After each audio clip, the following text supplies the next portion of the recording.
उपमुख्यमंत्री अजित पवारांनी काश्मीरमध्ये अडकलेल्या पुणे जिल्ह्यातील पर्यटकांशी संवाद साधला। अडकलेल्या पर्यटकांना सुखरूप आणण्यासाठी अजित पवारांनी यावेळी धीर दिलेला आहे। विमानं कमी पडतात नाही, परंतु जेवढं काही उपलब्ध होतील तेवढी पाठवतो आम्ही आणि सगळे सुखरूप या, सगळी बाकीची काळजी आणि सगळ्यांची मदत झाली।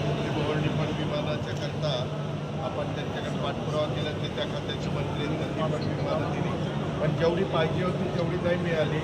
त्याच्यावर जसे मिळतील तसे आपण पाठवतो तुम्हाला।